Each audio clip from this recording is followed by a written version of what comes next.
The morning of the Willowbrook Hollow summer fête dawned with the sort of crystalline perfection that seemed almost theatrical in its beauty.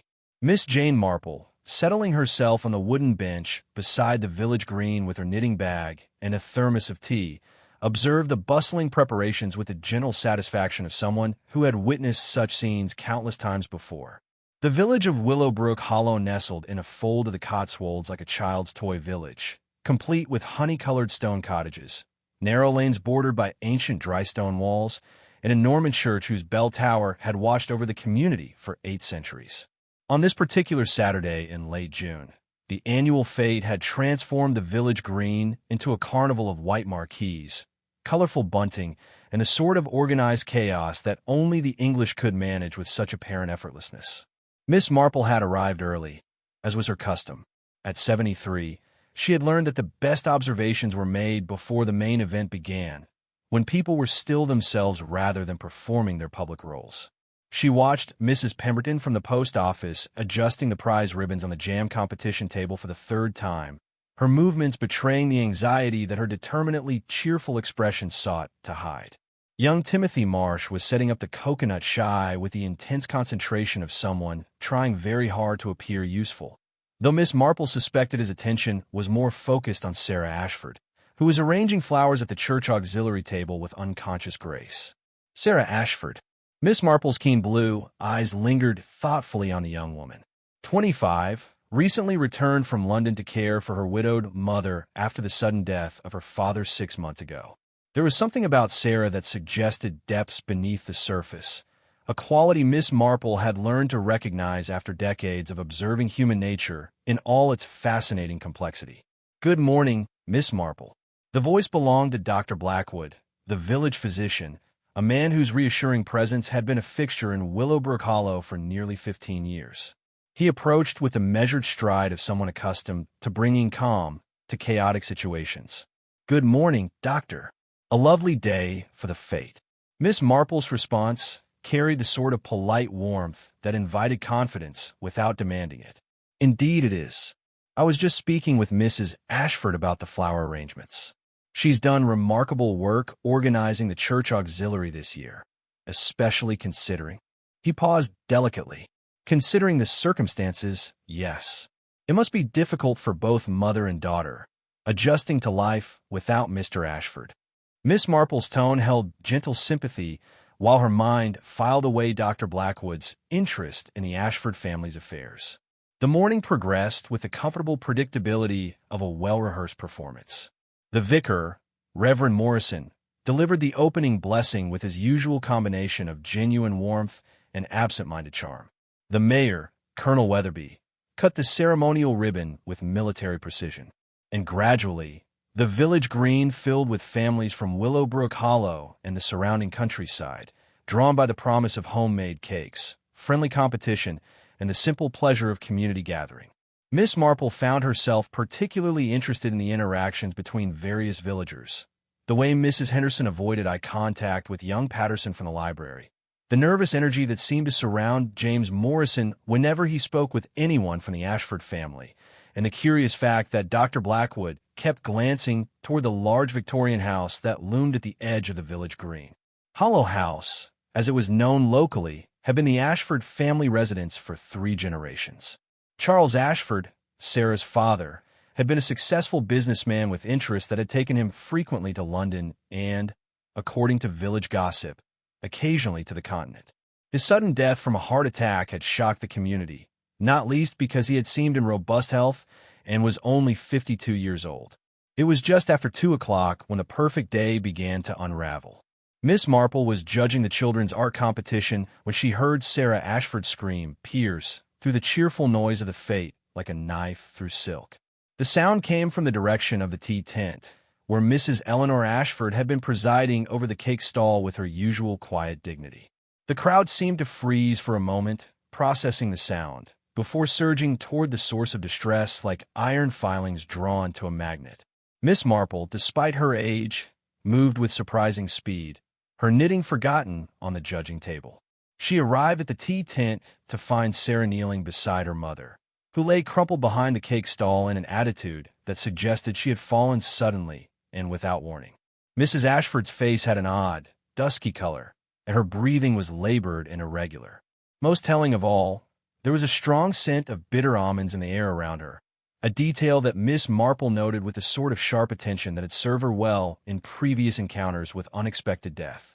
"Someone fetch Dr. Blackwood, quickly." Sarah's voice carried panic and desperate hope in equal measure. But Miss Marple, crouching carefully beside the stricken woman, suspected that even Dr. Blackwood's medical expertise would arrive too late. Mrs. Eleanor Ashford died 7 minutes later, despite the doctor's immediate and professional efforts to revive her. The perfect day had become, as Miss Marple had somehow sensed it might, a perfect day for murder. The arrival of Inspector Craddock from the county police created a ripple of nervous energy through the crowd that had gathered around the tea tent. Miss Marple, who had diplomatically withdrawn to a position where she could observe without interfering, watched the inspector's methodical approach to the scene with approval. He was a man in his early 40s, with the sort of patient competence that suggested experience with situations exactly like this one. "Dr. Blackwood," Inspector Craddock began after making his initial examination of the scene. "What's your preliminary assessment?" Dr. Blackwood, who had been attempting to comfort the distraught Sarah, looked up with the grave expression of someone delivering unwelcome news. "All the symptoms suggest cyanide poisoning, Inspector. The coloration, the rapidity of onset, the distinctive odor, I'm afraid there's very little doubt." Cyanide. The inspector's voice carried no surprise, merely professional acknowledgement of an unpleasant fact. "And the source? That remains to be determined." Mrs. Ashford was serving tea and cake to customers, so there are several possibilities. The poison could have been introduced into something she consumed, or possibly through contact with a contaminated surface. Miss Marple, from her vantage point near the produce stall, noticed several things that struck her as significant. The teacup that had been nearest to Mrs. Ashford when she collapsed contained only a small amount of tea, suggesting she hadn't drunk much from it. More interesting was the fact that a small plate of cake samples, the sort that stallholders typically nibbled throughout the day, sat untouched beside the cash box. If Mrs. Ashford had been poisoned by something she'd consumed, it hadn't been from the obvious sources. Inspector Craddock was conducting preliminary interviews with the people who had been closest to the tea tent when Mrs. Ashford collapsed. Miss Marple listened with the sort of focused attention that had made her unexpectedly useful in previous investigations. "I brought her a fresh pot of tea around 1:15. Mrs. Henderson from the Women's Institute was explaining, her voice tight with distress. She seemed perfectly normal then, cheerful, asking about my grandson's school performance. "And when did you last see her after that?" the inspector asked. "Perhaps 20 minutes later? I was manning the bookstall, so I had a clear view of the tea tent. She was serving customers, chatting with people. Nothing seemed amiss." Young James Morrison, who had been helping with the coconut shy, provided a similar account. "Mrs. Ashford bought some raffle tickets from me around 2 o'clock. She was asking about my university courses. She always took an interest in the young people in the village. She seemed completely herself." Miss Marple found herself paying particular attention to James Morrison's account. There was something in his manner, a nervous energy that seemed disproportionate to the situation, that suggested he might know more than he was revealing. She made a mental note to observe him more carefully as the investigation proceeded. Sarah Ashford's interview was, naturally, the most emotionally charged. Mother was in wonderful spirits today, she managed between tears. She'd been looking forward to the fête for weeks. She loved these community events. They made her feel connected to the village, especially since Father died. "Had your mother mentioned feeling unwell recently? Any health concerns?" Inspector Craddock's questions were gentle but thorough. "Nothing at all. If anything, she'd seemed more energetic lately. She'd been talking about making some changes, perhaps doing some traveling. She said Father's death had made her realize how precious time was." This information struck Miss Marple as potentially significant. In her experience, when someone began talking about making dramatic life changes, it often meant they had discovered something that was prompting a reassessment of their circumstances. Mrs. Ashford's sudden enthusiasm for change, coming months after her husband's death, suggested there might be more to her murder than a random act of violence. As the inspector continued his preliminary investigation, Miss Marple took the opportunity to make some discreet observations of her own. The arrangement of the tea tent was fairly straightforward. A long table with an urn for hot water, several teapots, cups and saucers, plates of cakes and sandwiches, and a cash box for donations. Behind the table was a smaller surface where Mrs. Ashford had kept her personal items: a handbag, a cardigan, and what appeared to be a small notebook. The notebook caught Miss Marple's attention. It seemed an odd thing to bring to a village fete, unless Mrs. Ashford had been using it to keep track of something specific. Unfortunately, Inspector Craddock had already secured it as potential evidence, along with everything else from the immediate area. As the crowd began to disperse and the fete equipment was packed away under police supervision, Miss Marple found herself walking slowly home along the village's main street. The events of the day had left her with the sort of restless energy that came from encountering a puzzle that demanded solving. Mrs. Eleanor Ashford had been murdered. Of that, Miss Marple was certain. The question was why and by whom. In her experience, domestic poisoning was rarely random. It suggested someone who had both access and motive, someone who knew enough about Mrs. Ashford's habits to predict where and when she would be vulnerable.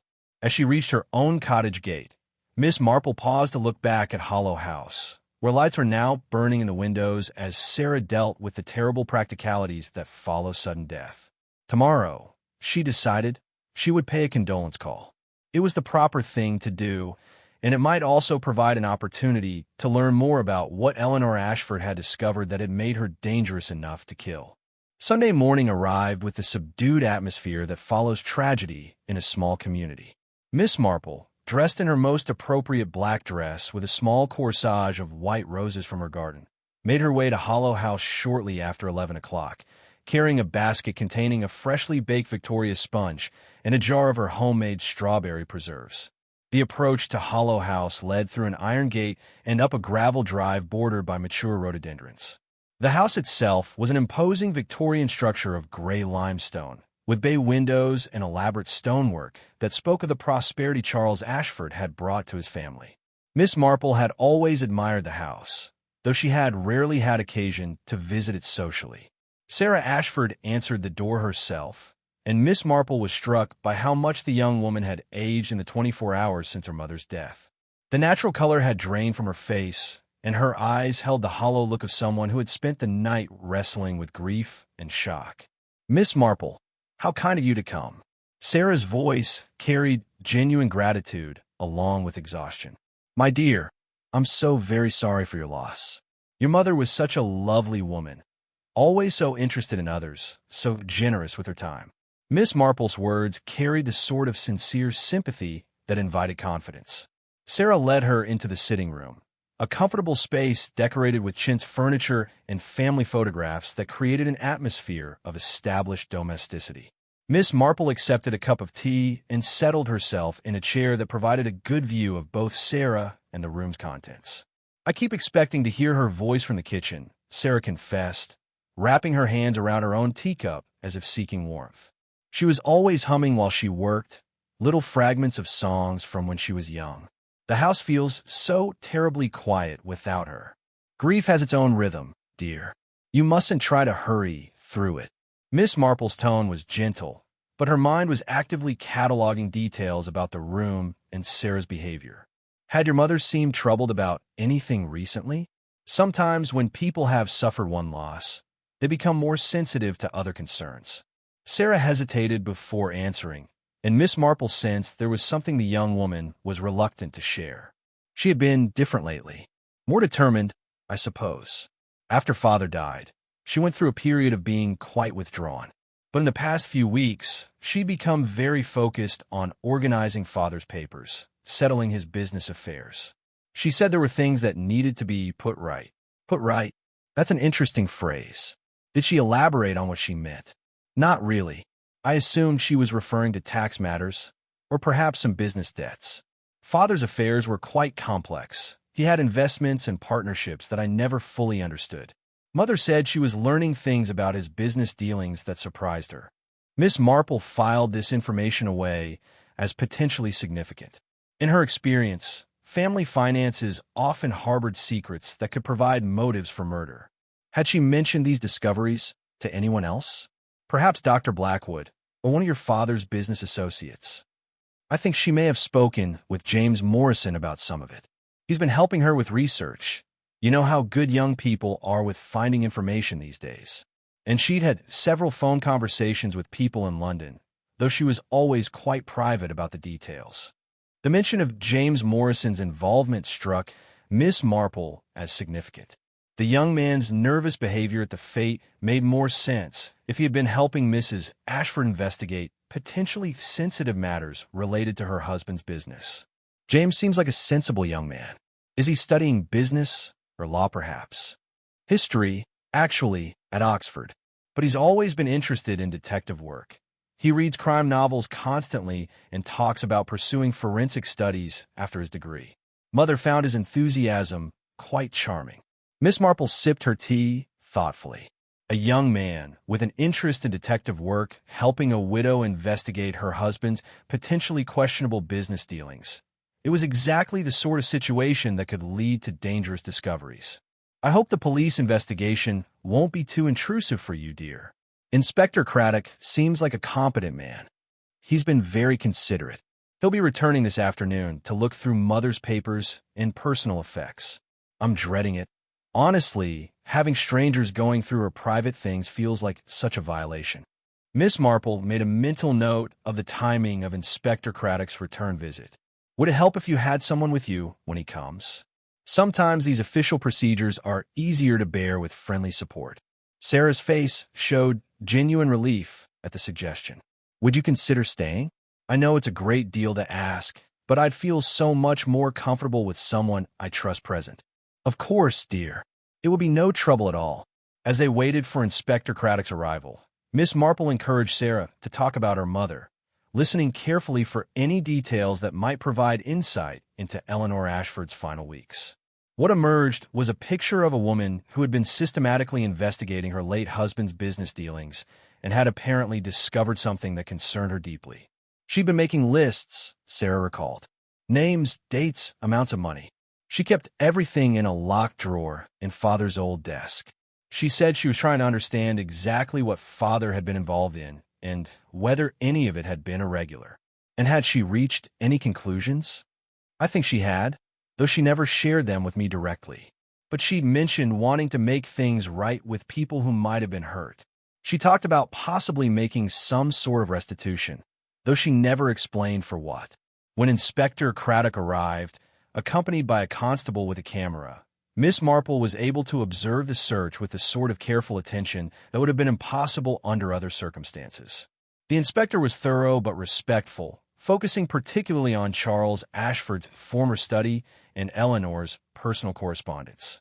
The locked drawer that Sarah had mentioned proved to contain exactly what she had described. Meticulously organized files containing what appeared to be Eleanor's investigation into her husband's business activities. Miss Marple, glimpsing the contents as the inspector examined them, noticed several names that she recognized as prominent figures in London business circles, along with others that were unfamiliar but appeared to be associated with import-export companies. Most intriguingly, there were several letters addressed to Eleanor from a firm of London solicitors, dated within the past month. Inspector Craddock read these with particular attention before securing them with the rest of the material he was taking for examination. As the police completed their work and departed, Miss Marple remained with Sarah, helping her restore some semblance of order to the disrupted house. It was while they were straightening the study that Sarah made a discovery that added a new dimension to the mystery. "That's odd," she said, staring at the now-empty desk drawer. "Mother's notebook is missing." Notebook. A small, leather-bound book where she kept her most recent notes. She always carried it with her when she was working on Father's affairs. It should have been here with the other papers, but I don't see it anywhere. Miss Marple remembered seeing a notebook among Mrs. Ashford's personal effects of the tea tent, but Inspector Craddock had secured everything from that area. Perhaps the inspector took it yesterday, along with your mother's other belongings from the fête? Perhaps. Though it seems strange that he wouldn't have mentioned it specifically, given how important it was to Mother. As Miss Marple walked home that evening, she found herself wondering whether the notebook's absence was an oversight or something more significant. In her experience, when important documents went missing in the aftermath of a murder, it usually meant that someone had a compelling reason for not wanting their contents to be examined. The question was whether that someone was Inspector Craddock or someone else entirely. Monday morning brought Inspector Craddock to Miss Marple's cottage, a development that both pleased and intrigued her. She had been hoping for an opportunity to share her observations about the case, and the inspector's willingness to consult her suggested he was the sort of practical man who valued insights from any source. "Miss Marple, I hope you don't mind the intrusion.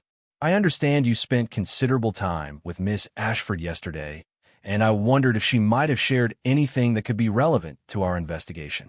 Miss Marple settled the inspector in her sitting room with tea and homemade biscuits, appreciating his straightforward approach. "Not at all, Inspector. I'm very concerned about this situation, both for poor Sarah's sake and for the community as a whole. A murder in a place like Willowbrook Hollow affects everyone." "Indeed it does. What can you tell me about Mrs. Ashford's state of mind in recent weeks?" Miss Ashford mentioned her mother had been investigating her father's business affairs. "Yes, and apparently discovering things that concerned her greatly. Sarah said her mother had been talking about making restitution to people who might have been hurt by her husband's activities. That suggests she'd uncovered something quite serious." Inspector Craddock nodded thoughtfully. "We found evidence of that investigation among her papers. Charles Ashford appears to have been involved in some questionable financial schemes, possibly including money laundering for criminal organizations. Mrs. Ashford had documented these activities quite thoroughly. Had she reported her discoveries to the authorities? Not formally, though she had been in contact with a London law firm that specializes in financial crime. It appears she was preparing to make a comprehensive disclosure, which might have implicated several people who were still active in Charles Ashford's former business network. This information confirmed Miss Marple's suspicion that Eleanor Ashford's murder was connected to her investigation of her husband's affairs. That would certainly provide a motive for murder. Do you have any suspects? Several possibilities. We're looking into Charles Ashford's known associates, both in London and locally. We're also examining anyone who had access to the tea tent during the relevant time period." Miss Marple hesitated before mentioning her next concern. "Inspector, Sarah mentioned that her mother's notebook, the one she used for her most recent investigations, seems to be missing. Did you find it among her effects from the fête?" Inspector Craddock's expression became sharp with interest. "No, we didn't. We secured her handbag, cardigan, and the cash box from the tea tent, but there was no notebook." "Are you certain she had it with her?" Sarah was quite definite about it. "Apparently, Mrs. Ashford carried it everywhere when she was working on the investigation. If it's missing, someone may have taken it either before or after her death. That's a significant development. The notebook could have contained information that someone was desperate to suppress." The inspector made notes as he spoke. "I'll need to re-examine the scene and interview everyone who was near the tea tent again." As Inspector Craddock prepared to leave, Miss Marple mentioned another observation that had been troubling her.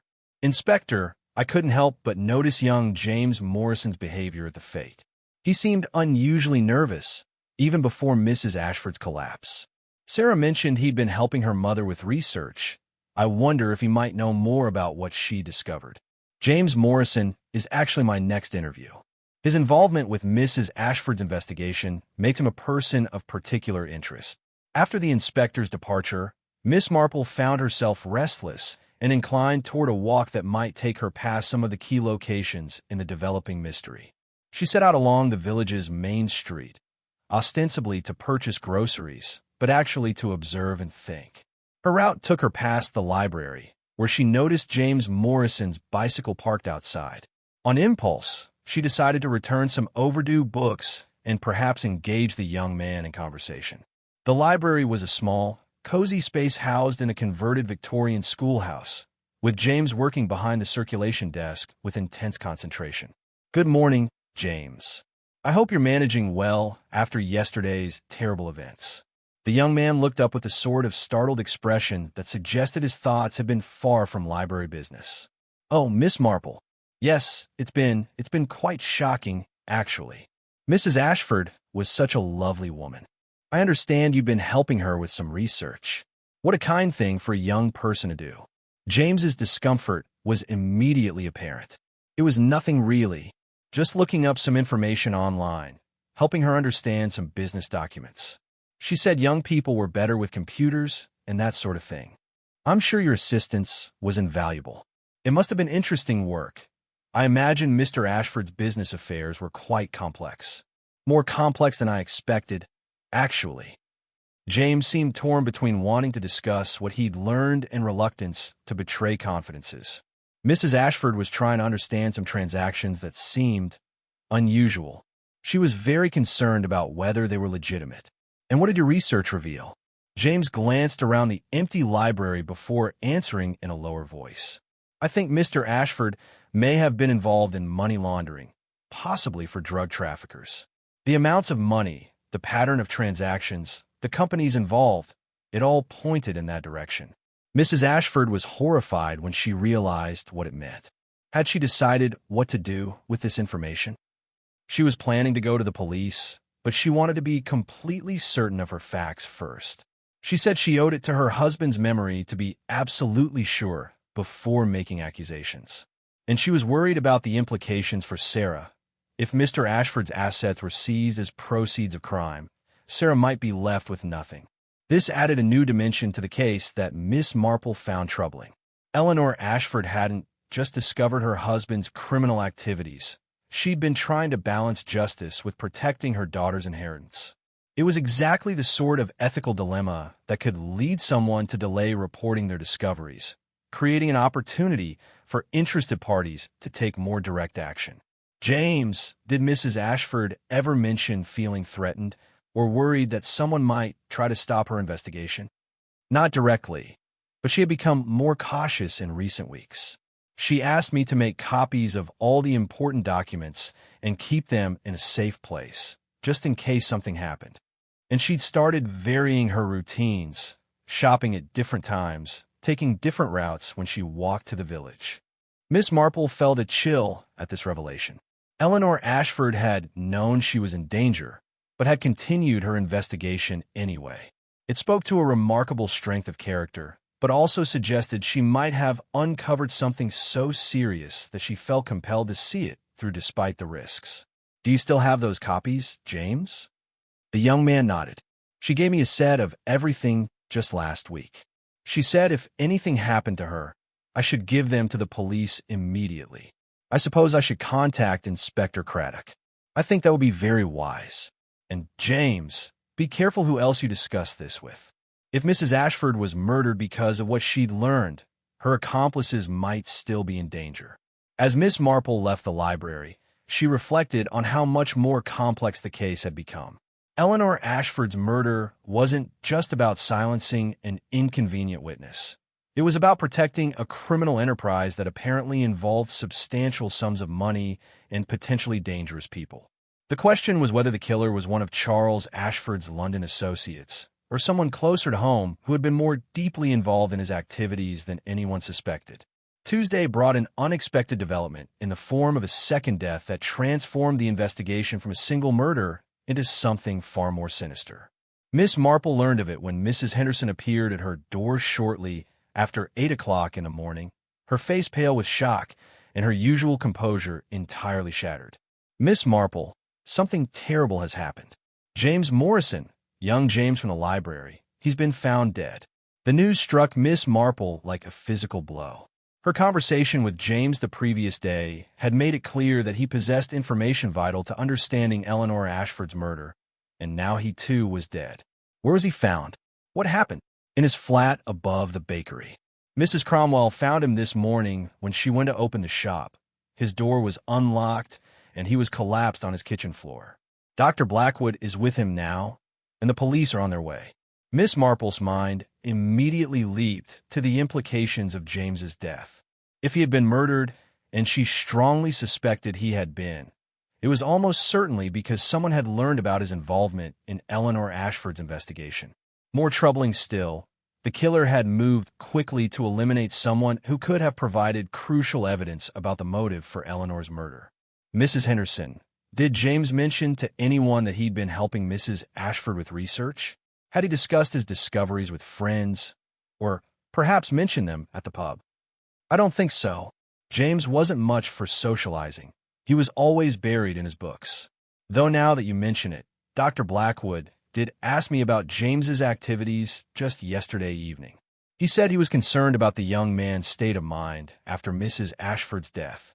This information struck Miss Marple as significant. Dr. Blackwood's inquiry about James suggested either professional concern or something more sinister. Given the timing, less than 24 hours before James was found dead, it raised troubling questions about the doctor's involvement in recent events. When Inspector Craddock arrived at the scene, Miss Marple was waiting. She had positioned herself at a nearby bench where she could observe the activities around James's flat without appearing to interfere. The inspector, spotting her, came over to speak privately. "I suspect you're here for the same reason I am, Miss Marple. 2 deaths in 3 days, both connected to Mrs. Ashford's investigation of her husband's affairs. It's clearly not a coincidence." "Absolutely not. Inspector, I spoke with James yesterday, and he told me he had copies of all the documents Mrs. Ashford had compiled. He was planning to contact you about turning them over." Inspector Craddock's expression became grim. "We've searched his flat thoroughly. There are no documents relating to the Ashford investigation, no copies, no original materials, nothing. Either James was mistaken about having them, or someone removed them before or after his death." "What's Dr. Blackwood's preliminary assessment of the cause of death?" "Similar to Mrs. Ashford, rapid onset, symptoms consistent with poison. We're waiting for the post-mortem results, but it appears we're dealing with the same killer using the same methods." Miss Marple considered this information carefully. The use of the same poison suggested someone with access to cyanide compounds and knowledge of how to deploy them effectively. In a village the size of Willowbrook Hollow, that significantly narrowed the list of potential suspects. "Inspector, has Dr. Blackwood provided any insight into how someone might have obtained cyanide? I assume it's not readily available to the general public." "That's one of our primary lines of inquiry. Cyanide compounds are used in certain industrial processes, photography, and some laboratory applications. They're also found in certain plants, though extracting useful quantities would require considerable knowledge and equipment." "And Dr. Blackwood would have such knowledge?" Inspector Craddock paused before answering, clearly weighing his words carefully. "Dr. Blackwood has been extremely helpful in both investigations. His medical expertise has been invaluable. However, you're correct that his knowledge would make him capable of obtaining and using poison effectively." Miss Marple appreciated the inspector's diplomatic response, but she sensed he was also harboring suspicions about the doctor. "Has anyone else in the village had access to Eleanor Ashford's investigation materials? Someone who might have known about James's involvement?" "We're examining that possibility." Mrs. Ashford was careful about her security, but she did discuss some aspects of her work with Dr. Blackwood, apparently seeking his advice about the health implications of stress on her family. This revelation added another layer to Miss Marple's growing suspicions about Dr. Blackwood. If he had known about Eleanor Ashford's investigation and had been aware of James Morrison's role in it, he would have been in a position to take preventive action when the investigation began to threaten whatever interests he was protecting. As the day progressed, Miss Marple made several discreet inquiries around the village, ostensibly offering condolences and support, but actually gathering information about Dr. Blackwood's activities and connections. What she learned was disturbing. Mrs. Cromwell at the bakery mentioned that Dr. Blackwood had been asking about James's habits and routines, claiming concern about the young man's emotional state. He seemed very interested in whether James had been eating properly, sleeping well, that sort of thing. Said he was worried about delayed shock from witnessing Mrs. Ashford's death. More significantly, Timothy Marsh at the garage revealed that Dr. Blackwood had made several unexplained trips to London in recent weeks, always on days when his surgery was officially closed. Said he had medical conferences to attend, but it seemed odd, all these sudden trips after years of rarely leaving the village. Miss Marple was beginning to form a theory about Dr. Blackwood's involvement, but she needed more evidence before sharing her suspicions with Inspector Craddock. If the doctor was indeed the killer, he was obviously intelligent and resourceful enough to have avoided detection so far. Approaching him directly would be extremely dangerous, particularly if he suspected that anyone was investigating his activities. That evening, as she sat in her cottage reviewing everything she had learned, Miss Marple made a decision that would have alarmed anyone who cared about her safety.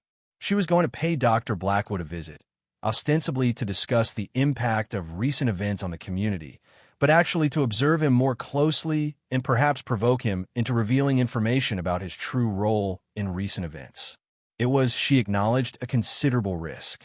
But 2 people were already dead, and if her suspicions were correct, Dr. Blackwood would not hesitate to kill again if he felt threatened. The only way to stop him was to gather enough evidence to prove his guilt, and that meant getting close enough to observe him when he thought he was safe from scrutiny. As she prepared for bed, Miss Marple reflected on the irony of the situation.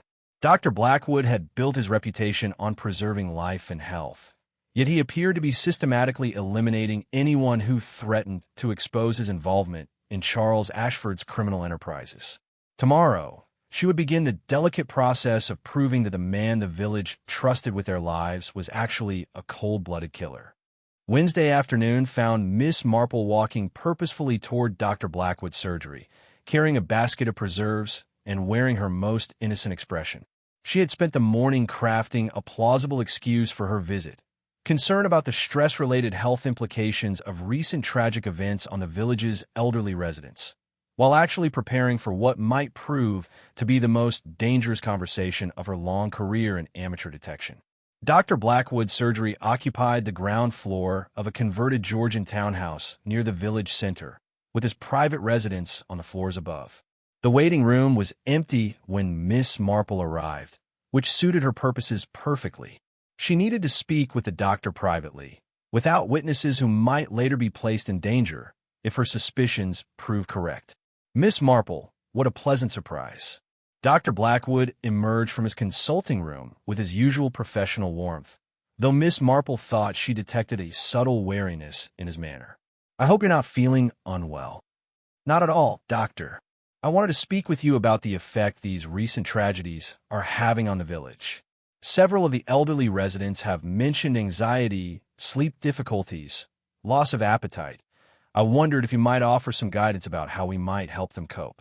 Dr. Blackwood's expression relaxed slightly, and he invited her into his consulting room. Miss Marple settled herself in the patient's chair and took the opportunity to observe the room carefully. It was exactly what one would expect from a village doctor: medical texts, certificates on the walls, a desk covered with papers and prescription pads. However, she noticed several details that struck her as unusual. Among the medical journals on his desk were several publications related to toxicology and forensic medicine, subjects that seemed outside the normal scope of general practice. More intriguingly, there were several letters bearing London postmarks that appeared to be from financial institutions rather than medical suppliers. "You're quite right to be concerned," Dr. Blackwood was saying. "Sudden, violent death affects entire communities, particularly in close-knit places like Willowbrook Hollow. People feel vulnerable, unsafe. It's perfectly natural. I imagine you've seen this sort of reaction before in your medical career." "Unfortunately, yes. Though I must say, the circumstances of Mrs. Ashford's death were particularly shocking. Poisoning is such a personal crime. It suggests someone with intimate knowledge of the victim's habits and vulnerabilities." Miss Marple noted the clinical detachment in Dr. Blackwood's voice as he discussed the murder.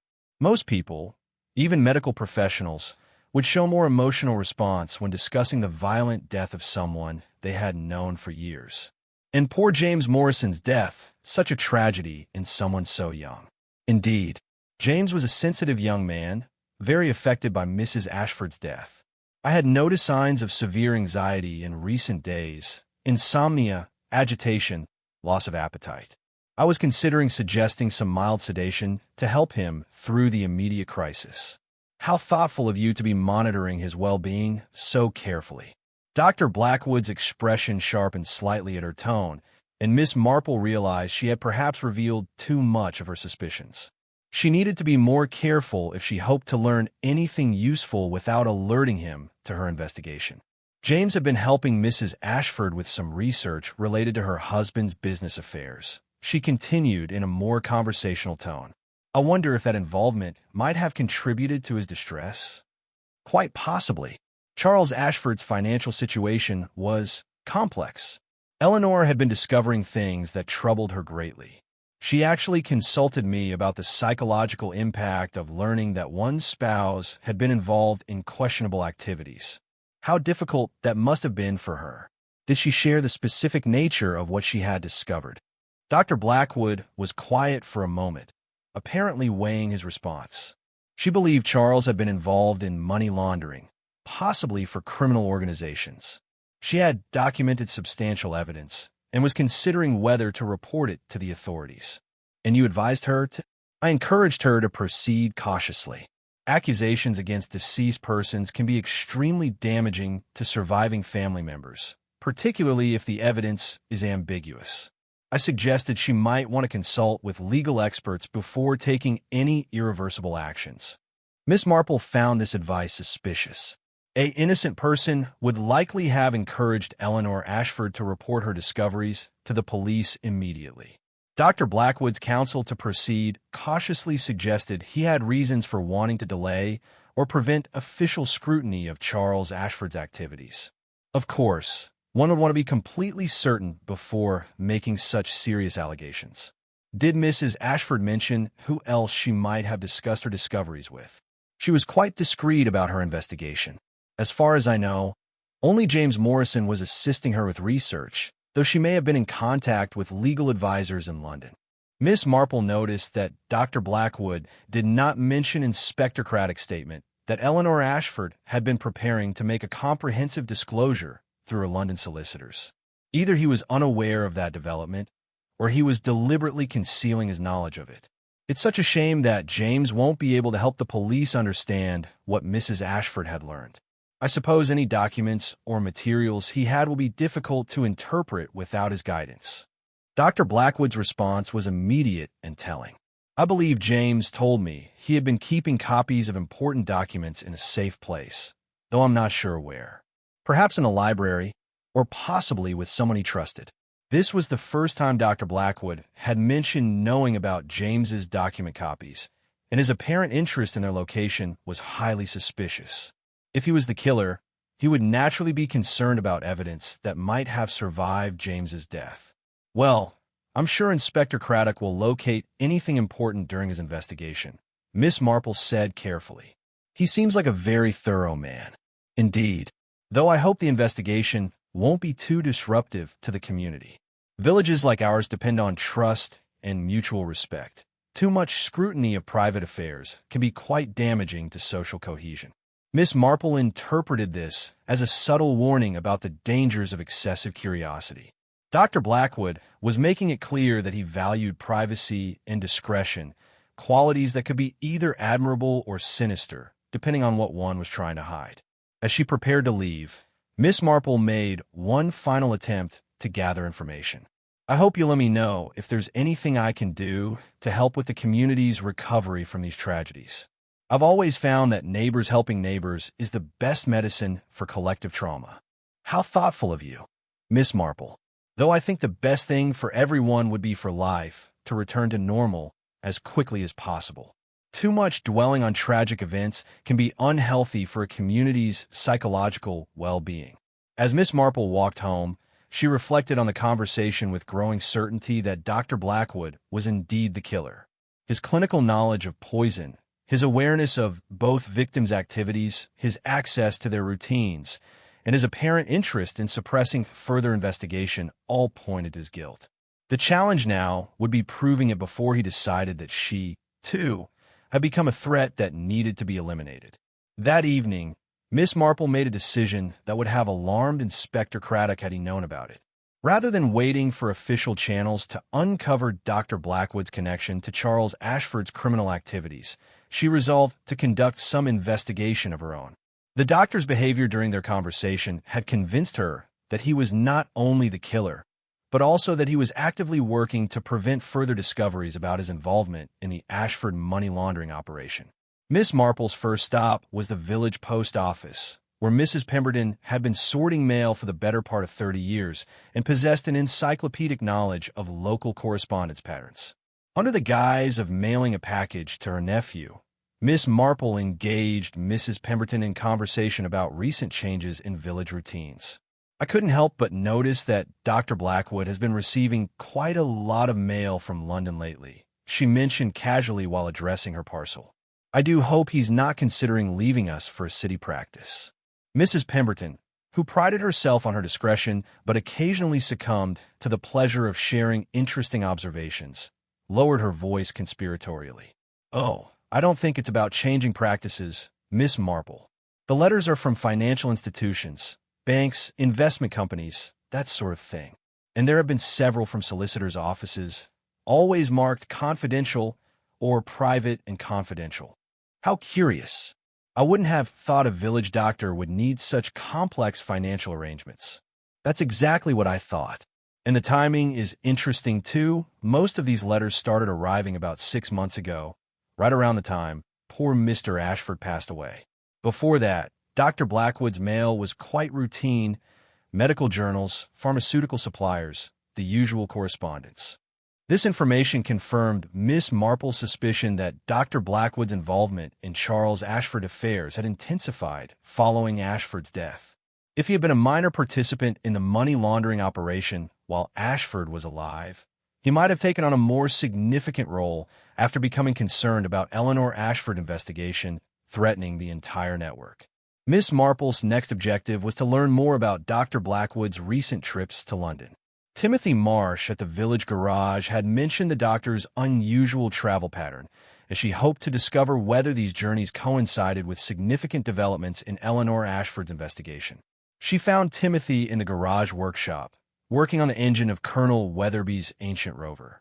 After expressing appropriate concern about the impact of recent events on village life, she steered the conversation toward Dr. Blackwood's travels. "I understand Dr. Blackwood has been attending medical conferences in London recently. How fortunate that he's able to keep up with the latest developments in his field." Timothy looked up from the engine with a puzzled expression. "Funny thing about those conferences, Miss Marple. The last time he asked me to check his car before a London trip, I happened to see his appointment book on the passenger seat when I was adjusting the mirrors. The pages I could see were completely blank. Not the sort of schedule you'd expect for someone attending professional conferences. Perhaps he keeps his appointments in a separate diary? Maybe so, but it struck me as odd. And he's always very particular about having the car cleaned thoroughly after these trips, inside and out. Says London air makes everything so grimy. But I've never noticed him being that fussy about cleanliness after local journeys." Miss Marple filed away this detail as potentially significant. If Dr. Blackwood was concerned about traces of his London activities being detectable in his car, it suggested he was engaged in something he preferred to keep secret from his village neighbors. Her final stop of the evening was the most risky, a careful reconnaissance of Dr. Blackwood's property under cover of darkness. Miss Marple was well aware that what she was contemplating bordered on criminal behavior, but she justified it by the urgency of preventing further murders. If the doctor suspected she was investigating him, he might well decide that elimination was preferable to exposure. Dr. Blackwood's house stood slightly apart from the village center, surrounded by a substantial garden that provided both privacy and multiple approaches for someone moving carefully. Miss Marple positioned herself behind a mature hedge that afforded a clear view of the house's ground-floor windows, while concealing her presence from casual observation. The doctor appeared to be in his study, visible through French doors that opened onto a small terrace. He was seated at a desk with what appeared to be financial documents spread before him, occasionally making notes or calculations. More significantly, he was speaking on the telephone with obvious agitation, gesturing emphatically even though his conversation partner could not see him. While Miss Marple could not hear the specific words of Dr. Blackwood's conversation, his body language suggested he was either delivering or receiving unwelcome news. At one point, he stood abruptly and began pacing, the telephone cord limiting his movement to a small circle around his desk. The conversation appeared to conclude with considerable emphasis. Dr. Blackwood gestured sharply before ending the call and immediately beginning to gather the papers from his desk.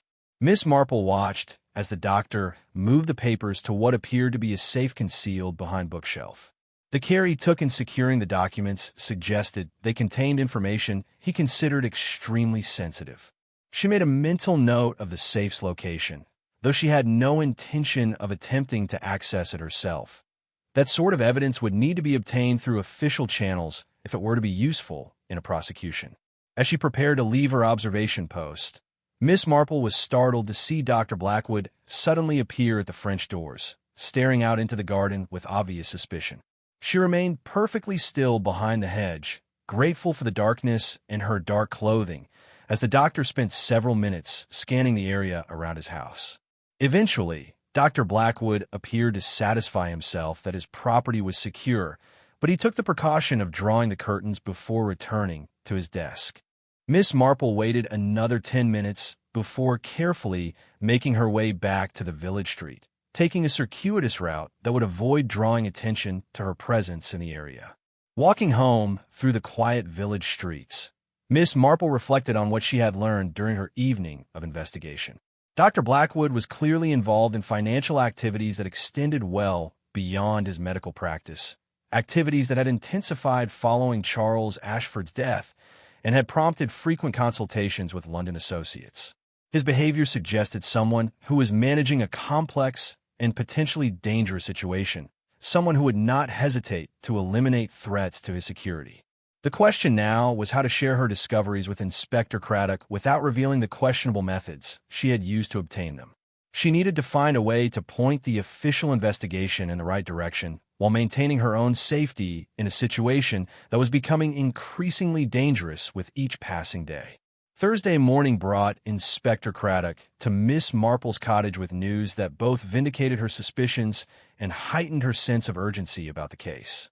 The inspector's expression was grimmer than she had yet seen it, and she suspected he had made some of the same connections about Dr. Blackwood that were troubling her own thoughts. Miss Marple, I wanted to update you on our investigation and to ask for your thoughts about some developments that have emerged. Inspector Craddock settled himself in her sitting room with the air of someone preparing to discuss highly sensitive matters. Of course, Inspector. I've been hoping you would make progress in identifying the killer. We've received the post-mortem results on both victims, and there are some disturbing similarities. Both Mrs. Ashford and James Morrison were poisoned with hydrogen cyanide, administered in a way that suggests considerable knowledge of the substance's properties and effects. That would significantly narrow the list of potential suspects. Precisely. We've also made some progress in understanding Charles Ashford's business activities. Through his London solicitors, we've learned that he was indeed involved in money laundering for several criminal organizations, primarily drug trafficking operations. The amounts involved were substantial, several £1 million over the course of 5 years. Miss Marple absorbed this information with growing concern about the implications for anyone who had threatened to expose the operation. And Mrs. Ashford had documented evidence of these activities? Extensive documentation. Her solicitors in London have provided us with copies of materials she had prepared for disclosure to the authorities. She had identified not only her husband's role in the money laundering, but also several of his associates who were still actively involved in the operation. Including local associates? Inspector Craddock paused before answering, clearly weighing how much information he should share. Miss Marple, I'm going to ask for your strictest confidence about what I'm going to tell you. We have reason to believe that Dr. Blackwood was one of Charles Ashford's key partners in the money laundering operation. Although Miss Marple had reached the same conclusion through her own investigation, hearing it confirmed by official sources sent a chill through her. What evidence has led you to that conclusion? Financial records show substantial unexplained payments from Ashford accounts to Dr. Blackwood over the past 3 years. The amounts far exceed what would be reasonable for medical services, even for a wealthy family. Moreover, Dr. Blackwood has been making regular trips to London to meet with individuals who are known to be involved in the criminal organization. And you believe Mrs. Ashford had discovered this connection? We're certain of it. Her documentation specifically identifies Dr. Blackwood as one of the people she intended to name in her disclosure to the authorities. She had traced payments, documented meetings, and even obtained photographs of Dr. Blackwood meeting with known criminals in London. Miss Marple felt a deep sense of sadness at this confirmation of Eleanor Ashford's courage and thoroughness. The woman had not only discovered her husband's criminal activities, but had methodically gathered evidence against his surviving accomplices, knowing that doing so would place her in considerable danger. Inspector, given what you've learned, surely Dr. Blackwood must be considered the prime suspect in both murders? He is indeed our primary suspect. The challenge is proving his guilt in a way that will stand up in court. We have strong evidence of motive and opportunity, but we need more concrete proof that he actually administered the poison to both victims. What sort of proof would you need? Ideally, evidence that he obtained the cyanide, witness testimony placing him near both victims at the critical times, or physical evidence linking him to the crime scenes. We're working on all these fronts, but Dr. Blackwood is intelligent and careful. He's covered his tracks well. Miss Marple considered whether to share her own observations about Dr. Blackwood's suspicious behavior, particularly her discovery of his agitated telephone conversation the previous evening. She decided that the inspector needed every piece of information that might help build a case against the dangerous killer. Inspector, I should mention that I've made some observations about Dr. Blackwood's recent behavior that you might find relevant. She carefully described her conversations with Mrs. Pemberton and Timothy Marsh, as well as her general impressions of the doctor's demeanor during their meeting at his surgery.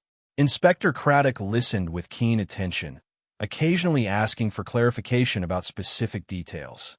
These observations are extremely helpful, Miss Marple. They confirm patterns we've been noticing in our official investigation. Dr. Blackwood has definitely been behaving like someone under considerable pressure.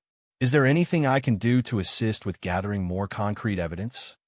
The inspector's expression became concerned. Actually, Miss Marple, that's partly why I wanted to speak with you today. We have reason to believe that Dr. Blackwood may be aware that we're focusing our investigation on him. If he suspects that you've been making inquiries about his activities, he might consider you a threat that needs to be eliminated. Miss Marple had been expecting this warning, but it still sent a chill through her. What precautions would you recommend? Be extremely careful about what you eat or drink, particularly anything that could have been tampered with by someone else. Avoid being alone with Dr. Blackwood under any circumstances. And please contact me immediately if you notice anything suspicious about his behavior toward you. Of course. How close are you to making an arrest? We're hoping to have sufficient evidence within the next few days. We've applied for warrants to search Dr. Blackwood's property and financial records more thoroughly. We're also coordinating with our colleagues in London to arrest his associates in the criminal organization simultaneously. We don't want to give him an opportunity to warn them or flee. As Inspector Craddock prepared to leave, he turned back with a final warning. Miss Marple, I cannot emphasize enough how dangerous this situation has become. Dr. Blackwood has already killed 2 people to protect his interests, and he will not hesitate to kill again if he feels cornered. Please be extremely careful. After the inspector's departure, Miss Marple sat quietly in her cottage, reflecting on the terrible irony of the situation. The man the village had trusted with their health and well-being for 15 years had been systematically betraying that trust, first by participating in criminal enterprises and then by committing murder to conceal his activities. The destruction of that trust would leave scars on the community long after the killer was brought to justice. More immediately, she needed to consider her own safety while remaining available to assist the investigation if needed. Dr. Blackwood was clearly a dangerous and desperate man, but he was also someone who had managed to maintain a facade of respectability for years while engaging in criminal activities. She would need to be extremely careful not to give him any reason to accelerate his timeline for eliminating potential threats. Friday brought an unexpected development that dramatically accelerated the timeline of events Miss Marple had been anticipating.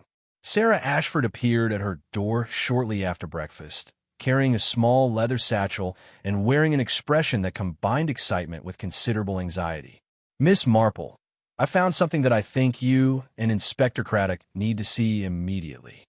I was going through some of Mother's belongings that the police had returned, and I discovered this hidden in the lining of her handbag. Sarah opened the satchel to reveal a collection of documents, photographs, and what appeared to be Eleanor Ashford's missing notebook. Miss Marple recognized immediately that this was the evidence Eleanor had been preparing as backup documentation for a planned disclosure to the authorities. Your mother was remarkably thorough, dear. She clearly understood the importance of protecting this information. Miss Marple examined the materials quickly, noting that they included photographs of Dr. Blackwood meeting with unknown individuals in London locations, copies of financial transactions, and detailed notes about the money laundering operation. There's more, Sarah continued, her voice dropping to a whisper. Mother had written a letter, a sort of insurance policy, I suppose, explaining everything she had discovered and naming the people she believed were involved. She addressed it to Inspector Craddock, with instructions that it should be delivered immediately if anything happened to her. Miss Marple felt a chill as she realized the implications of Sarah's discovery. Eleanor Ashford's letter would provide exactly the sort of detailed evidence Inspector Craddock needed to arrest Dr. Blackwood, but its existence also meant that both she and Sarah were now in immediate danger if the doctor learned about it. Sarah, we need to contact Inspector Craddock immediately and arrange to turn this material over to him as quickly as possible. I'm also concerned about your safety. If certain people learn that you've found this evidence, you could be in considerable danger. That's what I was afraid of. Miss Marple, there's something else. This morning I received a phone call from Dr. Blackwood, asking if I'd found any additional papers or materials among Mother's belongings. He said he was concerned about loose ends that might cause problems for the family. Miss Marple's blood ran cold at this news. Dr. Blackwood's inquiry about additional papers could only mean that he was aware that Eleanor's evidence had not been completely secured by James Morrison's murder. If he suspected that Sarah had found the missing materials, he would almost certainly take immediate action to prevent them from reaching the police. What did you tell him? I said I hadn't found anything significant, just personal correspondence and household records. But I'm not sure he believed me. He seemed very insistent, and he suggested that he might come by this afternoon to help me go through Mother's papers more systematically. Miss Marple realized that they were facing a crisis that required immediate action. Dr. Blackwood was clearly planning to search Sarah's house, probably with the intention of eliminating both Sarah and any evidence she might possess. They needed to get the materials to Inspector Craddock and ensure Sarah's safety before Dr. Blackwood could implement whatever plan he was developing. Sarah, we cannot allow Dr. Blackwood to come to your house under any circumstances.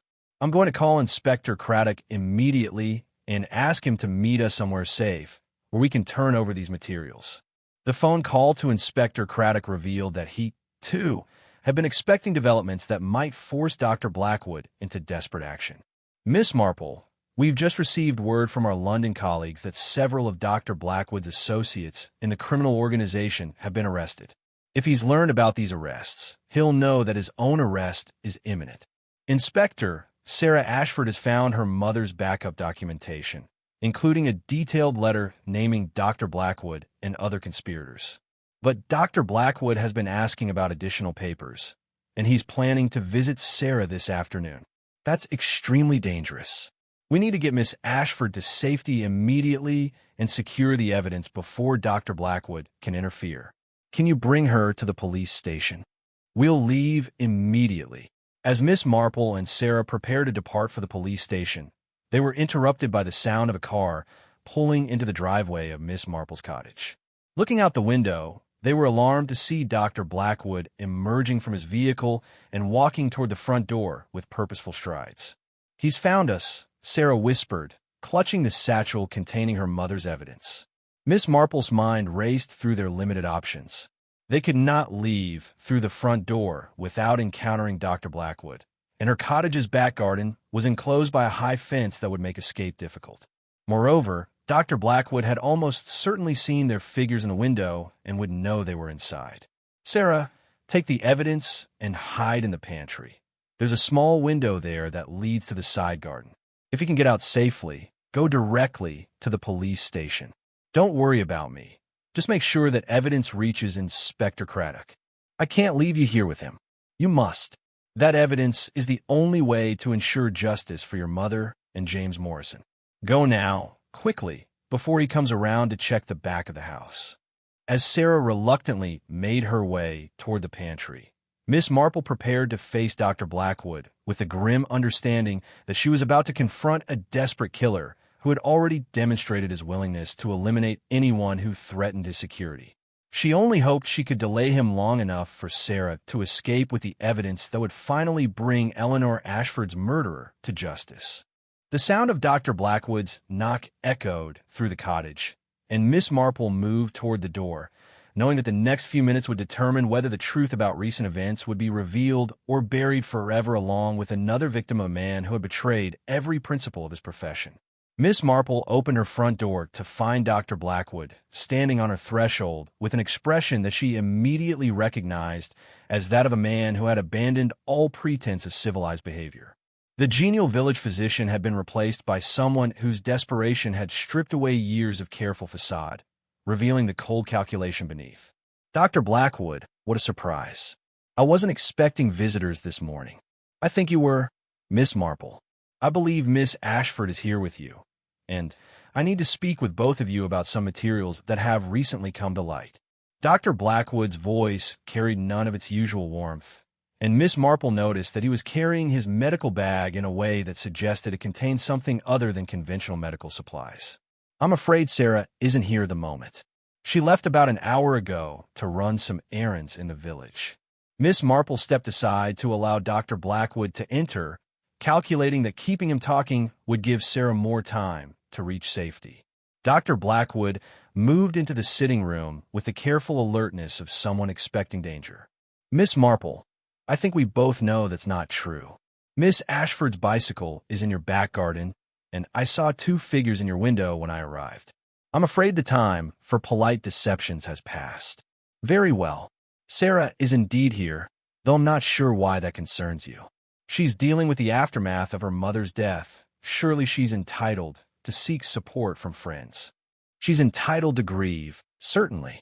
What she's not entitled to do is possess materials that could cause serious problems for people who had legitimate business relationships with her father.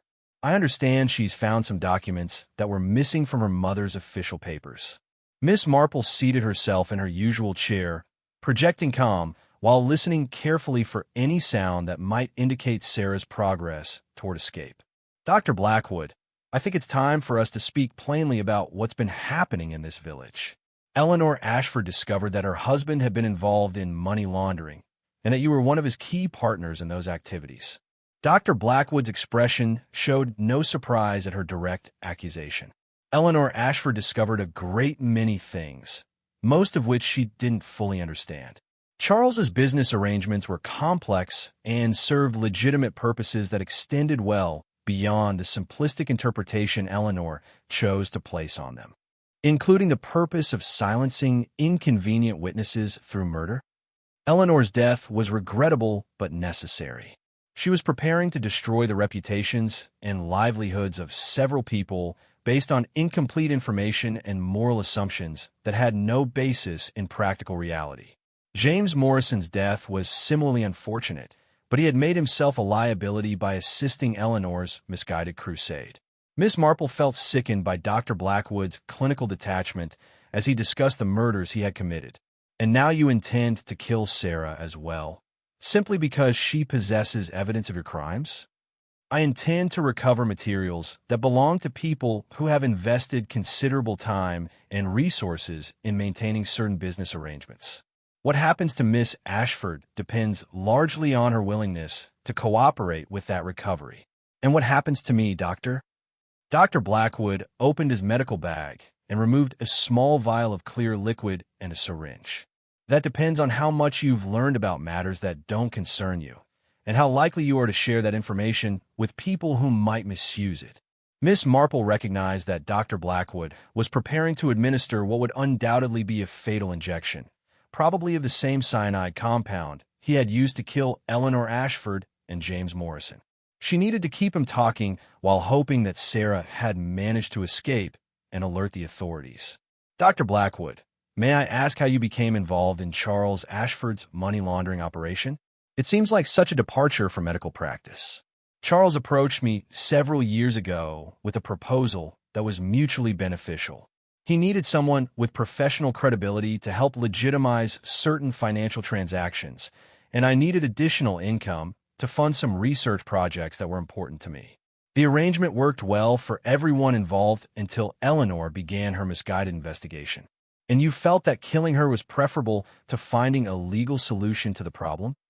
Eleanor had already contacted solicitors in London and was preparing to make disclosures that would have destroyed not only my career, but also the lives of several other people who had done nothing more than engage in creative financial arrangements. Sometimes individual interests must be sacrificed for the greater good. Miss Marple noticed that Dr. Blackwood was becoming increasingly agitated as he spoke, his movements becoming more erratic and his voice taking on a defensive tone. She sensed that beneath his cold rationalization, he was struggling with the magnitude of what he had done and what he was preparing to do. Dr. Blackwood, you took an oath to preserve life and prevent harm. How do you reconcile that with what you've done? Medical ethics are more complex than simple platitudes about preserving life. Miss Marple, sometimes preventing greater harm requires accepting smaller losses. Eleanor and James would have destroyed dozens of lives with their naive understanding of complex financial realities. At that moment, the sound of car doors slamming in the driveway indicated that help had arrived. Dr. Blackwood's expression shifted immediately from defensive rationalization to desperate calculation as he realized his time had run out. It appears Miss Ashford was more resourceful than I anticipated, he said grimly, raising the syringe he had been preparing. I'm afraid that changes the timeline considerably. Miss Marple heard Inspector Craddock's voice calling from outside, followed by the sound of the front door being opened by someone with official authority. Dr. Blackwood looked toward the door with the expression of someone facing the complete collapse of everything he had worked to protect. Dr. Blackwood, she said quietly, it's over. The evidence exists, the police are here, and your associates in London have already been arrested. Nothing you do now will change the outcome. It will only make things worse for everyone. For a moment, Dr. Blackwood seemed to waver between surrender and a final desperate act. Then Inspector Craddock appeared in the doorway with 2 constables, and the decision was taken out of his hands. The village doctor who had betrayed every principle of his profession was finally facing the consequences of his choices. Dr. Blackwood's arrest unfolded with the sort of grim efficiency that marked the end of a complex investigation. Inspector Craddock and his constables moved into Miss Marple's sitting room with professional competence, quickly securing the syringe and vial that Dr. Blackwood had been preparing to use while ensuring that no one was harmed in the process. Dr. Blackwood, I'm arresting you on suspicion of the murders of Eleanor Ashford and James Morrison, as well as conspiracy to commit money laundering and attempted murder, Inspector Craddock announced formally. You do not have to say anything, but it may harm your defense if you do not mention when questioned something which you later rely on in court. Dr. Blackwood listened to the caution with the sort of resigned dignity that suggested he had been expecting this moment for some time. Inspector, I assume you have obtained the materials that Miss Ashford discovered among her mother's belongings? We have indeed. Your former partner's widow was remarkably thorough in documenting your joint criminal activities.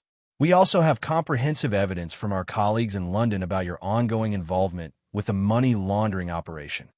And Miss Ashford, is she safe? Sarah appeared from the kitchen, where she had been waiting with one of the constables, still clutching the satchel containing her mother's evidence. I'm perfectly safe, Dr. Blackwood, though I can't say the same for the people you've killed. Dr. Blackwood looked at Sarah with an expression that might have been regret if one were inclined to give him the benefit of the doubt. Miss Ashford, I hope you understand that everything I did was to protect people from the consequences of your mother's misguided crusade. She was prepared to destroy lives based on a partial understanding of complex situations. My mother was prepared to see justice done for the people who were harmed by my father's criminal activities, Sarah replied with quiet firmness. The only person she was going to destroy was yourself, and only because you deserved to be destroyed. As the constables prepared to escort Dr. Blackwood to the police station, Miss Marple found herself studying the man who had terrorized their community for the past week. Despite his crimes, there was something almost tragic about his situation. A professional man who had gradually compromised his principles until he found himself capable of multiple murders to protect his interests. Dr. Blackwood, she said quietly, was it really worth it? All those years of maintaining a false reputation, living with the knowledge of what you had done, constantly watching for threats to your security, was the money really worth that sort of existence? Dr. Blackwood paused in the doorway, flanked by constables, but apparently still willing to engage with her question. Miss Marple, you've lived your entire life in a small village where the most complex moral decision involves choosing between competing versions of righteousness. You cannot possibly understand the pressures and opportunities that exist in situations where significant money and power are involved. Perhaps not. But I do understand the difference between right and wrong, and I understand the cost of betraying the trust that others place in us. Your patients trusted you with their lives, and you repaid that trust by becoming a killer. My patients received excellent medical care for 15 years. What I did in my private time had no bearing on my professional competence. Your private time included murdering 2 people who trusted you. Eleanor Ashford consulted you about the stress of her discoveries, and you used that consultation to identify her as a threat. James Morrison sought your medical advice about anxiety, and you used his vulnerability to plan his elimination. You didn't just betray your profession, you weaponized it. Dr. Blackwood had no response to this accusation, and the constables led him away to face the formal process of criminal justice. Miss Marple watched from her window as the police car disappeared down the village street, carrying away the man who had shattered their community's sense of safety and trust. Inspector Craddock remained behind to complete his final interview with Miss Marple and Sarah, ensuring that all the evidence was properly documented and that there were no loose ends that might compromise the prosecution. The inspector's satisfaction with the case's resolution was evident, though tempered by awareness of the damage that had been done to the community. Miss Marple, I want to thank you for your assistance throughout this investigation.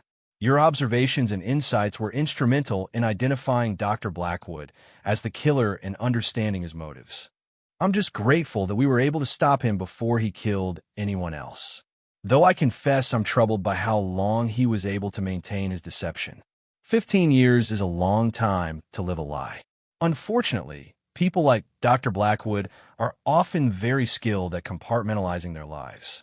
He could genuinely provide excellent medical care while simultaneously planning murders, because he had convinced himself that these activities existed in separate moral categories.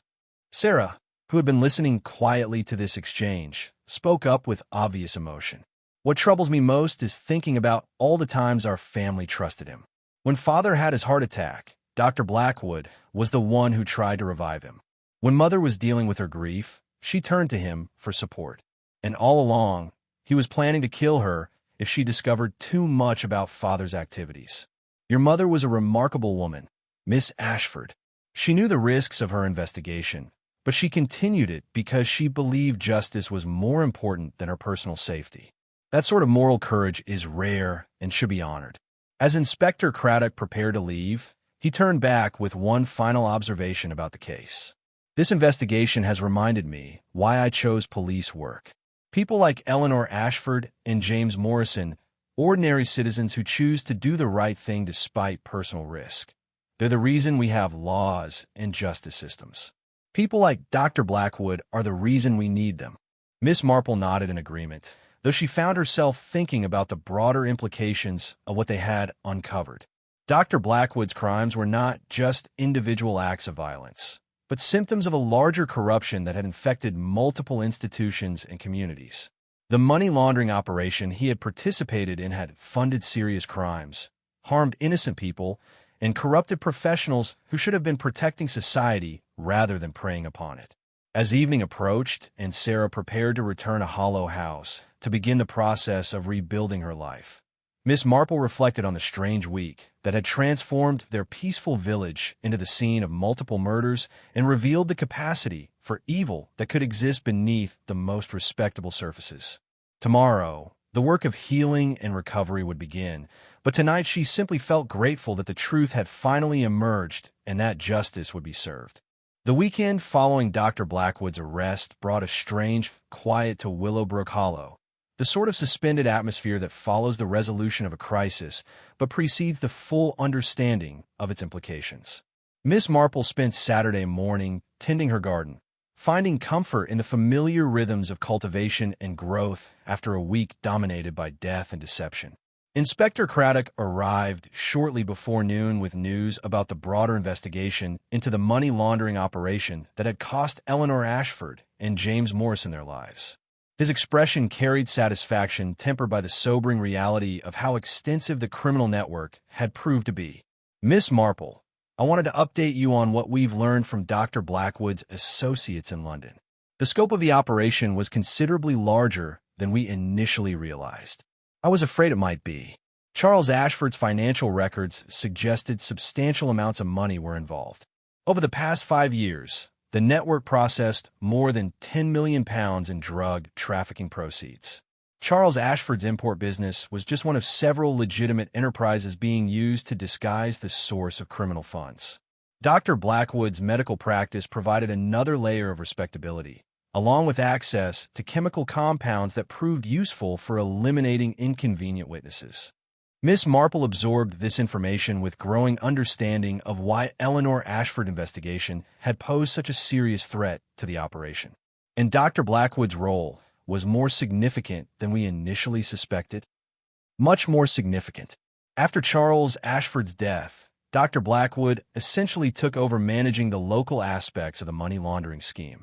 His medical credentials and social standing made him an ideal front for financial transactions that might have attracted suspicion from other sources. That would explain his recent trips to London and his increased financial correspondence. Exactly. We've traced substantial payments from known criminal organizations to accounts controlled by Dr. Blackwood, always structured to avoid triggering reporting requirements, but substantial enough to provide significant income beyond his medical practice. Miss Marple found herself wondering about the psychology that had enabled a trained physician to become so deeply involved in criminal enterprises. Inspector, what sort of man does something like this? How does someone with Dr. Blackwood's education and social position rationalize participating in drug trafficking? From what we've learned through interviews with his associates, Dr. Blackwood was initially approached by Charles Ashford as someone who could provide medical consultation for the criminal organization, treating injuries without asking questions, providing advice about drug effects, that sort of thing. The financial rewards were substantial, and the work was presented as helping people who couldn't access conventional medical care. A gradual seduction into criminality. Precisely. Once he was receiving regular payments for medical services, it became relatively simple to involve him in the financial aspects of the operation. By the time he understood the full scope of what he was participating in, he was so deeply implicated that withdrawal would have meant exposure and prosecution. And killing Eleanor Ashford seemed preferable to accepting those consequences. Dr. Blackwood has admitted that he initially hoped to discourage Mrs. Ashford's investigation through subtle pressure and misinformation. When it became clear that she was determined to expose the entire operation, he felt he had no choice but to eliminate her. Miss Marple shook her head sadly at this revelation. The arrogance is breathtaking, the assumption that his interest justified murdering an innocent woman who is simply trying to understand her husband's activities. What's particularly disturbing is that Dr. Blackwood still seems to believe his actions were justified. During questioning, he's repeatedly emphasized that Mrs. Ashford's disclosures would have destroyed innocent lives and that her death prevented unnecessary suffering for families connected to the operation. And James Morrison's death? Dr. Blackwood claims that was also necessary to protect other people from prosecution. He learned about James's involvement in Mrs. Ashford's research and became concerned that the young man possessed evidence that could implicate additional members of the network. Miss Marple reflected on the cold calculation required to murder two people while maintaining a facade of professional respectability. Has Dr. Blackwood shown any genuine remorse for what he's done? None that we've observed. He seems to regard the murders as unfortunate necessities rather than moral failures. His primary concern appears to be ensuring that his medical reputation isn't permanently damaged by what he describes as temporary legal difficulties. This lack of remorse struck Miss Marple as particularly chilling. In her experience with criminal behavior, even the most hardened offenders usually showed some awareness that their actions had harmed innocent people. Dr. Blackwood's continued rationalization suggested a level of moral disconnection that made him genuinely dangerous to anyone who might threaten his interests in the future. What will happen to the money laundering operation now that the key participants have been arrested? The criminal organization will undoubtedly adapt and find new methods for disguising their financial activities. However, the loss of the legitimate business fronts that Charles Ashford and Dr. Blackwood provided will significantly complicate their operations. We've also seized substantial assets, which should disrupt their activities for some time. And the impact on Sarah Ashford? Miss Ashford has been remarkably resilient throughout this ordeal. The evidence suggests that neither she nor her mother were aware of Charles Ashford's criminal activities until after his death, so she bears no legal responsibility for his actions. However, some of the family's assets may be subject to forfeiture as proceeds of crime. Miss Marple felt deep sympathy for Sarah, who had lost both parents and now faced the possibility of losing her inheritance as well. Is there anything that can be done to protect her interests? The courts will ultimately decide what portion of the family's assets represents legitimate income versus criminal proceeds. However, Mrs. Ashford's cooperation with our investigation and her plans to make voluntary restitution to victims of the money laundering operation will likely be viewed favorably.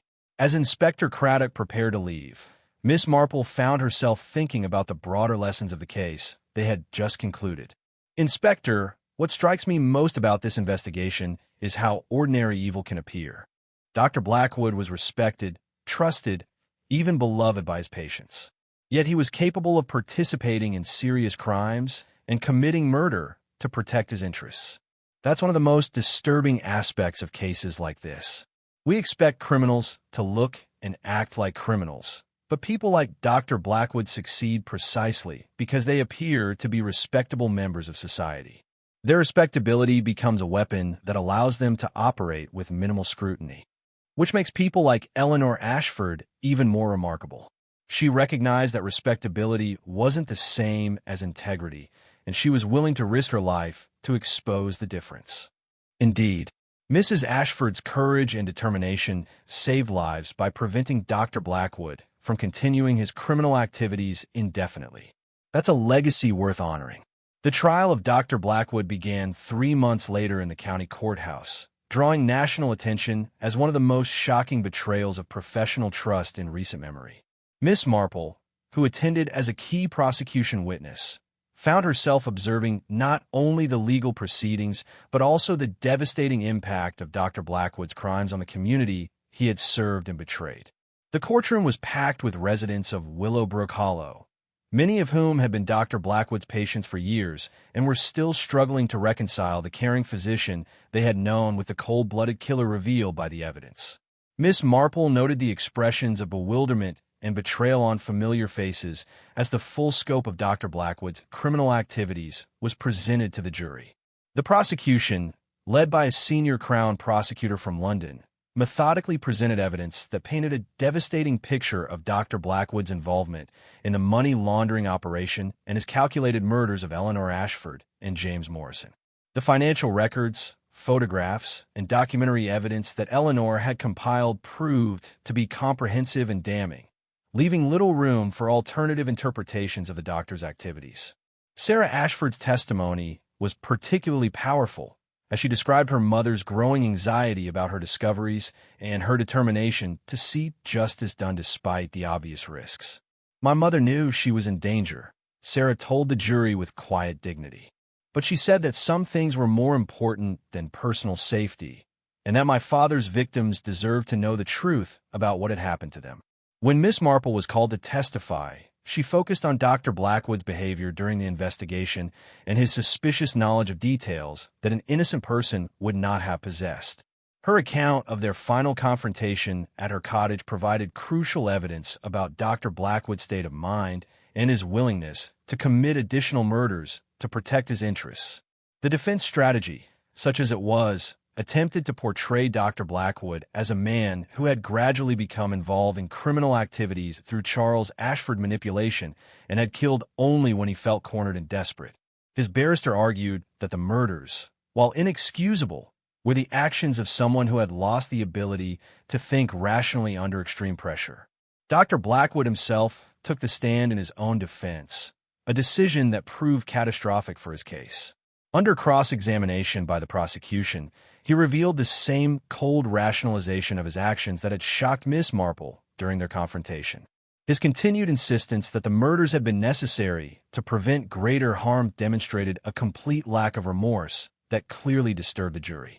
Dr. Blackwood, the prosecutor asked during a particularly damaging exchange, "Do you understand that Eleanor Ashford was trying to ensure that victims of criminal activities receive compensation for their losses?"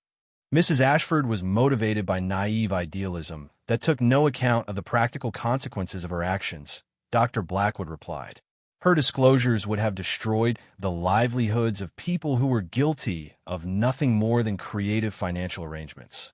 By creative financial arrangements, you mean money laundering for drug traffickers? I mean legitimate business services provided to clients whose sources of income were not my concern. And you felt justified in murdering Mrs. Ashford to protect these legitimate business services? I felt obligated to protect innocent people from the consequences of Mrs. Ashford's misguided crusade. Miss Marple watched the jury's faces during this exchange and saw the same mixture of horror and disbelief that she had experienced when confronting Dr. Blackwood's complete moral disconnection. His inability to acknowledge the fundamental wrongness of his actions made it clear that he remained dangerous and unrepentant.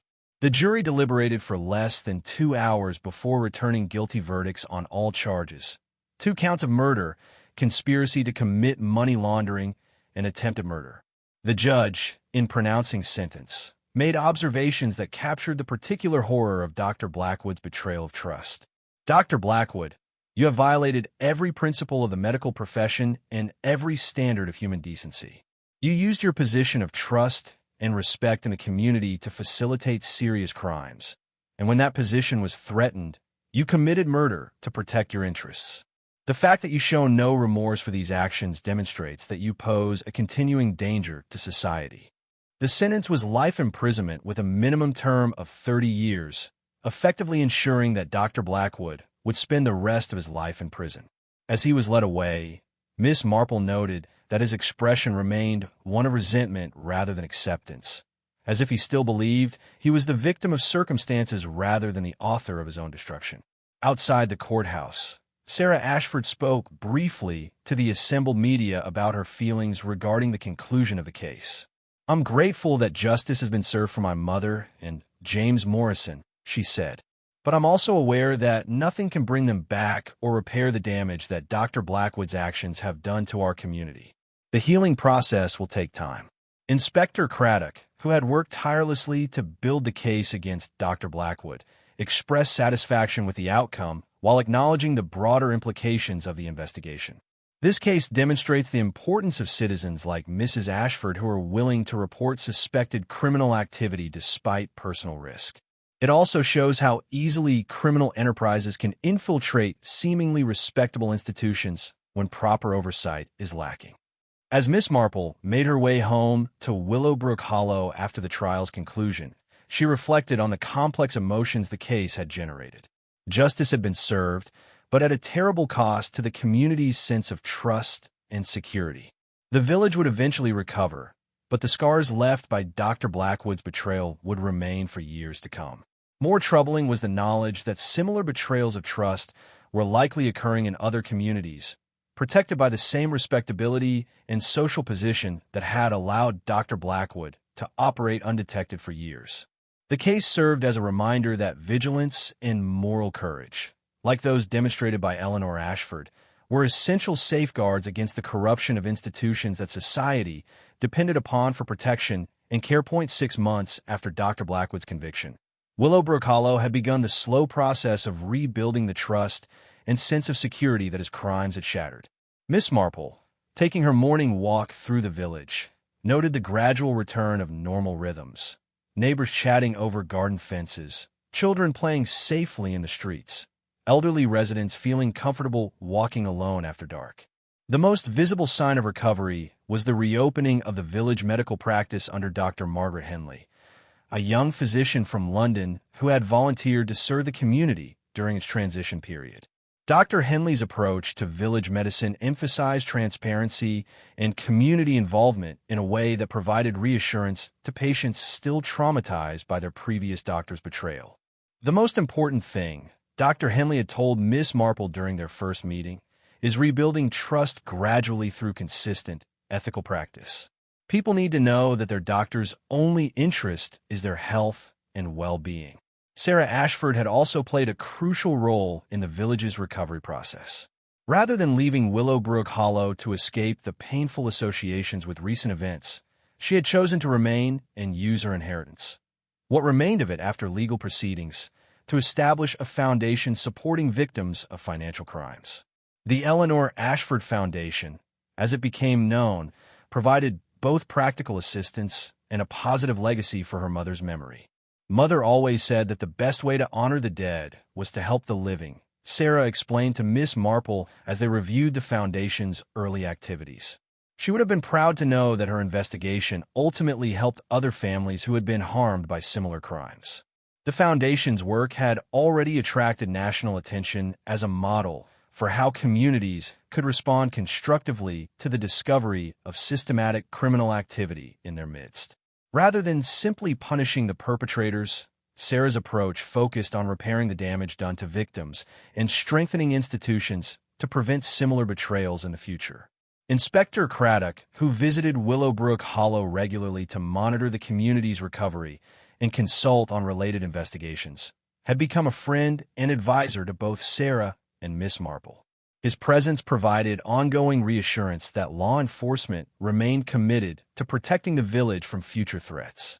What strikes me most about this community's response, he told Miss Marple during one of their conversations, is a refusal to let Dr. Blackwood's crimes define their future. Too many places never recover from this sort of betrayal, but Willowbrook Hollow has chosen to use the experience as an opportunity for positive change. Miss Marple had observed this resilience firsthand in her daily interactions with fellow villagers. While people remained more cautious about placing absolute trust in authority figures, they had not allowed cynicism to replace their fundamental faith in community and mutual support. If anything, the shared trauma had strengthened bond between neighbors who had supported each other through the crisis. The annual summer fête, held for the first time since Eleanor Ashford's murder, served as both a celebration of recovery and a memorial to the victims of Dr. Blackwood's crimes. Sarah had insisted that the event proceed as scheduled, with a small memorial garden created in honor of her mother and James Morrison. The garden featured plants chosen for their symbolic meaning: rosemary for remembrance, forget-me-nots for true love and memories, and white roses for new beginnings. Miss Marple, serving as one of the judges for the flower competition, found herself reflecting on the cyclical nature of life in small communities. Tragedy and recovery, loss and renewal, betrayal and the rebuilding of trust. These were the recurring themes that gave rural life its particular character and resilience. Dr. Blackwood's crimes had been a terrible aberration, but they had also revealed the underlying strength of the community he had tried to destroy. During the fête, Miss Marple was approached by Timothy Marsh, who had been deeply affected by learning that the doctor he had trusted with his family's health care was actually a killer. "Miss Marple," he said quietly, "I wanted to thank you for everything you did during the investigation. If you hadn't been so persistent in asking the right questions, Dr. Blackwood might have gotten away with murder." Timothy, the credit belongs to Eleanor Ashford and her determination to see justice done despite the risks. "I simply helped ensure that her sacrifice wasn't in vain. Still, you could have been killed yourself. Why did you take such risks for people you barely knew?" Miss Marple considered the question carefully before responding. I've learned over the years that evil flourishes when good people choose not to get involved. Eleanor Ashford understood that principle and acted on it despite the danger to herself. I couldn't honor her memory by choosing safety over justice. As the afternoon progressed and the fête continued its celebration of community life, Miss Marple found herself thinking about the broader lessons of the case they had all survived. Dr. Blackwood's crimes had demonstrated how easily criminal enterprises could infiltrate respected institutions. But the community's response had shown that such infiltration could be detected and defeated by ordinary citizens willing to ask difficult questions and act on uncomfortable truths. The investigation had also highlighted the importance of supporting people like Eleanor Ashford, who chose to pursue justice despite personal risk. Without community backing and institutional support, such individuals often found themselves isolated and vulnerable to retaliation by the criminals they sought to expose. Perhaps most importantly, the case had reminded everyone involved that respectability and genuine integrity were not the same thing. Dr. Blackwood's professional credentials and social standing had provided cover for serious criminal activity, but they had not provided protection once that activity was exposed by determined investigation. As evening approached and the fête began to wind down, Miss Marple walked slowly home through streets that once again felt safe and peaceful. The lights burning in cottage windows represented families who could trust their neighbors, sleep securely, and believe that their community institutions existed to protect rather than exploit them. It was a precious gift, one that had been temporarily lost, but ultimately restored through the courage of a few individuals and the resilience of a determined community. Dr. Blackwood's crimes would not be forgotten. They serve as an important reminder of the need for vigilance and the courage to question authority when something seemed wrong. But neither would they be allowed to define Willowbrook Hollow's future. The village had survived, learned, and grown stronger through its ordeal, proving once again that ordinary people, when faced with extraordinary challenges, were capable of extraordinary responses. After the events that had transformed Willowbrook Hollow from a peaceful village into the scene of a complex murder investigation, Miss Marple found herself sitting in her garden on a warm evening in late June, reflecting on the lessons that experience had taught her about human nature, justice, and the price of moral courage. The garden itself had become something of a memorial to Eleanor Ashford, whose determination to expose her husband's criminal activities had ultimately cost her life, but had also prevented further crimes and brought justice to numerous victims. Miss Marple had planted a rose bush in Eleanor's memory, a deep red variety called Mr. Lincoln that symbolized honor and courage in the face of adversity. Sarah Ashford had become a regular visitor to the cottage, finding in Miss Marple's wisdom and experience a source of guidance as she navigated the complex process of building a meaningful life from the ruins of her family's reputation. The Eleanor Ashford Foundation had grown beyond its modest beginnings to become a respected advocate for victims of financial crimes, providing both practical assistance and a voice for those whose suffering might otherwise have gone unrecognized. I've been thinking lately about what Mother would make of everything that's happened since her death, Sarah had confided during her most recent visit. She always believed that truth had a power of its own, that bringing hidden wrongs into the light would somehow make things better. I think she would be pleased to see how many people have been helped by her investigation. Miss Marple had agreed, though she remained troubled by the broader implications of Dr. Blackwood's case. The investigation had revealed not just individual corruption, but systematic weaknesses in the oversight of professional institutions that allowed criminals like Dr. Blackwood to operate with minimal scrutiny for years. While his conviction had brought justice in this particular case, similar betrayals of trust were undoubtedly occurring elsewhere, protected by the same respectability and social position that had shielded him. Inspector Craddock, now promoted to chief inspector largely on the strength of his work on the Willowbrook Hollow case, had shared similar concerns during his periodic visits to check on the community's recovery. The most disturbing aspect of this investigation, he had told Miss Marple, was realizing how many warning signs we missed or dismissed because Dr. Blackwood seemed like such a respectable member of the community. We've had to completely rethink our approach to investigating professional misconduct. The case had indeed prompted significant changes in how law enforcement agencies monitored potential money laundering activities, particularly those involving medical professionals and other trusted figures. Dr. Blackwood's methods had been sufficiently sophisticated that they might have continued indefinitely without Eleanor Ashford's determined investigation, a realization that had uncomfortable implications for how many similar schemes might be operating undetected. Miss Marple had also been reflecting on her own role in the investigation and the risk she had taken in pursuing her suspicions about Dr. Blackwood. At 74, she was increasingly aware of her own mortality and the responsibility that came with possessing knowledge that could prevent future crimes. The experience had reinforced her belief that age was no excuse for moral passivity, but had also reminded her of the importance of working within legal frameworks rather than conducting investigations that placed herself and others in unnecessary danger. The village itself had completed its recovery more successfully than anyone had dared hope during the dark days following the murders. Dr. Henley had been formally appointed as the permanent village physician and had won the trust of patients through her transparent approach to medical practice and her willingness to involve the community in decisions about their healthcare services.